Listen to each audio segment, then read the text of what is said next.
My good man, how can I establish us if I do not win the me? Let's get it from the start, but this time I will try to keep it here and now. Clearly, we are all concerned with great metaphysical ideas, but maybe we should look at things in the eyes. We should stop with the nonsense that leads us to dead ends. I have spoken with many of those who talk about we and love thy neighbor, and unfortunately, while they are right, they keep a purely utopian approach to the subject. I will try to be more explicit. Let's check it from a math point of view and focus on the idea of the whole.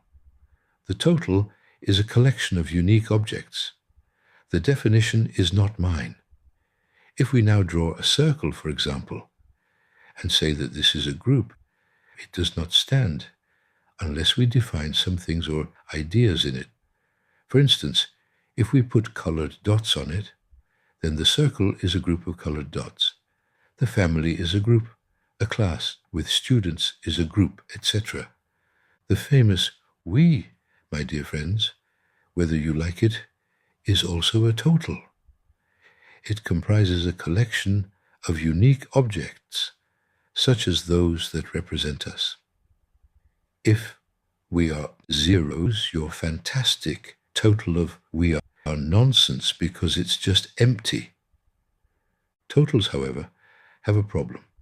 Their properties for which we recognize them are the sum of the properties of their individual parts. A group of white-colored balloons includes a single color, so no big deal. But when the balloons have many colors, then the ensemble gains an enviable diversity. Therefore, our initial responsibility in our gradual attempt to form the we is to produce distinct egos that can fit into the predetermined group. So simple. You think it is self-evident. It is not. Explain it. Before I go any further, however, let us also have a look at the other partner of my present post, love. No, I will not indulge you, and let it be. The command is explicit. Love each other. What is, though, the true meaning of this second part of this great saying? This specific phrase in the New Testament, John 13, which we have heard so many times from so many interpreters, is, "A new command I give you, love one another. As I have loved you, so you must love one another.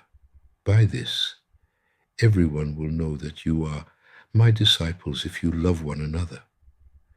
So, what he said is that the pupils should have love and unity between them. The truth hidden behind is that love thy neighbors is not a generalized expression, is not an announcement to a multitude of believers, is not a counsel, neither a lesson for all humanity. It is a proposal that had specific recipients, and these were his 12 disciples. Jesus couldn't have given an empty command. What do we have here? A we without content and a love that by humanity's nature cannot be universal. Are these concepts wrong? No, I'm not saying that. What I'm saying is that they belong to the impossible. To make it possible, we, as humanity, have to take many steps to achieve it. The first thing we have to do is learn to love ourselves. Love your neighbor as yourself is a wise order. If we do not love ourselves, how is it possible to love our neighbor? Not the poor one whose existence we ignore on the other side of the world, but our neighbor. This poor guy needs our respect, but we will discuss this some other time. The act, though, that concerns us is magical. It encompasses 2 procedures. The first step is to get to know ourselves. Why do we do what we do? The second is to forgive ourselves after we establish we shall not repeat the same mistakes. The word magic is written absolutely consciously. If we operate in the way I just described, we will feel the multiplicity of our existence. And you know what will happen then? The ego will show up and will take into our symbiotic existence the place that suits it. Not the ego of selfishness, but the ego of personality. And whether we like it, this ego makes us separate entities that whenever we join the wholeness of we can give substance to it. People without personality and with their sense of existence on the zero level are not suitable even for raw material for the upcoming generations. Commonly speaking, they are only ideal for fracking.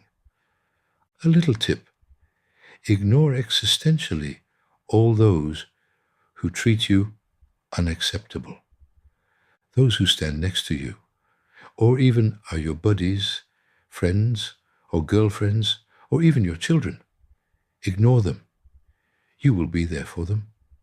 I'm not telling you to abandon them if you cannot, but ignore them. This is another act of magic. If you do so, they cannot hurt you. Their arrows will hit themselves, because I want you to know that when an arrow is launched from a bow, one thing is for sure: it will find a target.